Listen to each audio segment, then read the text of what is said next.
Selamat pagi, saya Deddy Tudongi, saya pemandu wisata bahasa asing untuk wisatawan mancanegara dan juga penulis buku tentang uh, prehistorikal atau prahistori dari megalit yang ada di Sulawesi Tengah. Buku saya berjudul Menyusuri Jejak Kaki Manusia Purba Austronesia di Negeri 1000 Megalit Sulawesi Tengah.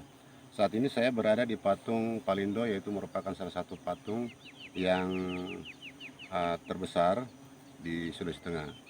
Nama ini Palindo. Namun belakangan ini saya mendengar bahwa patung ini akan diganti lagi namanya menjadi Molindo, sebuah persoalan yang simpang siur.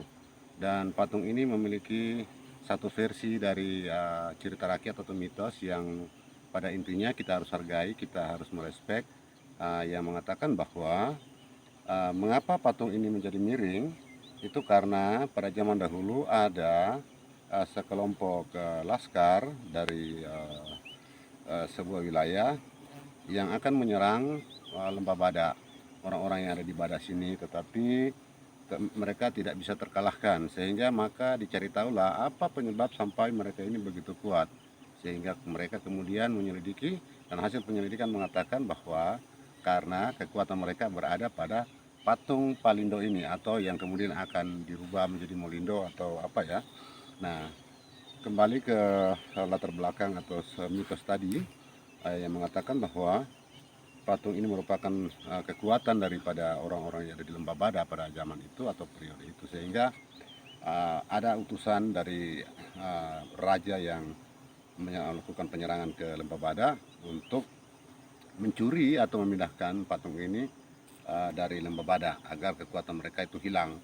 Nah, setelah itu datanglah para prajurit untuk menggali dengan maksud untuk memindahkan patung ini. Namun karena patung ini konon katanya memiliki kekuatan magis, sehingga patung ini kemudian tiba-tiba miring dan menimpa serdadu-serdadu atau penggali-penggali yang diutus oleh raja tersebut. Dan ini sangat bagus, cerita yang bagus, mitos atau legenda. Namun kita juga harus melihat dari secara logika. Saya sebagai pemandu bahasa asing atau bagi wisatawan asing dan penulis buku, kadang-kadang juga berpikir di satu sisi bahwa mitos, legenda itu benar, ada filosofinya, namun kita harus sesuaikan juga dengan akal sehat. Karena begini, uh, pada tahun 1900 kalau saya tidak keliru, Kruit datang ke Lembah Bada dan melakukan pose di lokasi ini, lokasi Palindo. Itu Palindo sudah miring, sudah miring 30 derajat ya, 30 derajat miring ke kiri.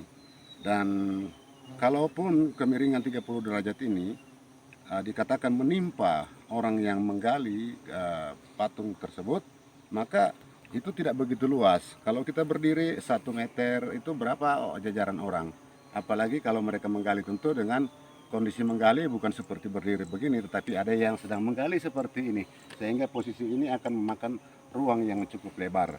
Itu yang pertama, secara logika itu harus dipikirkan kembali. Yang kedua, dikatakan bahwa prajurit-prajurit ini atau penggali-penggali ini mereka kemudian dibunuh atau diperangi oleh orang Badak waktu itu, sehingga diyakini bahwa goresan merah ini atau tanda merah yang ada di patung Palindo ini ini adalah bekas darah, bekas darah.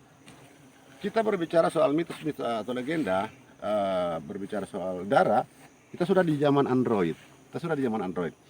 Di zaman Android ini semua serba bisa. Kita punya laboratorium yang cukup baik, cukup bagus. Kita bisa menguji kebenaran dari sebuah cerita atau kisah itu. Kalau ini dikatakan adalah bekas darah, maka saya harus mengatakan bahwa ini sebenarnya adalah bekas tanah. Ini bekas tanah yang uh, akhirnya menimbulkan noda. Ini bukan noda. Bagi saya ini bukan darah, bukan darah. Kalau mitos mengatakan darah, saya mengatakan secara logikal bahwa ini bukan darah, tetapi berkaca atau kembali kepada Kruit, foto Kruit yang sampai sekarang saya masih mengoleksi, itu Kruit ketika datang berpose di sekitar wilayah ini, tolong dibikinkan kamera bisa diperlihatkan ini padang savana ini, terus ke objek patung ini di belakang ya, seiring yang gini. Nah, di sini ya bisa kembali ke sini lagi.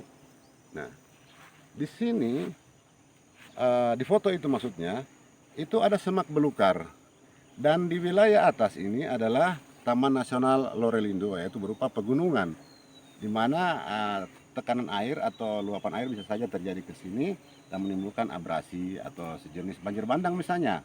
Dan tidak menutup kemungkinan ketika Kurit datang pada tahun 1908 misalnya, sebelum Kurit datang itu sudah terjadi sebuah peristiwa alam yang akhirnya menimbulkan efek membawa sisa-sisa pohon atau ranting yang kemudian mengendap di badan patung ini ya, di badan patung ini, di bodi patung ini.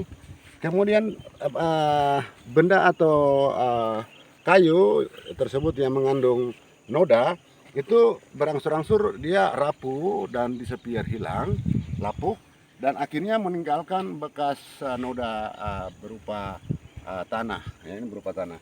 Ini kalau disikat ini pasti putih. Kalau disikat lagi pasti putih. Ini kentara sekali loh, bekas tanah, bekas tanah, bekas tanah. Dan yang kedua, kalau seandainya patung ini kemudian diekskavasi atau diadakan penggalian, kemudian tidak diketemukan jejak-jejak atau sisa-sisa dari kegiatan yang dikatakan tadi adalah sebuah perang atau sebuah upaya pencurian, maka mitos atau legenda itu menjadi tidak bermakna. Sementara satu sisi seperti saya sampaikan tadi bahwa kita harus menghargai mitos atau legenda. Nah, disinilah letaknya kita sebagai pemerhati wisata bagi semua orang-orang yang terlibat di dalam kepariwisataan dan promosinya, termasuk mereka yang membuat sebuah cerita bahkan sudah dikolosalkan atau didramakan oleh pemerintah. Itu mari kita sama-sama duduk satu meja, kita berpikir bersama apakah layak atau tidak, karena setiap materi itu harus diuji.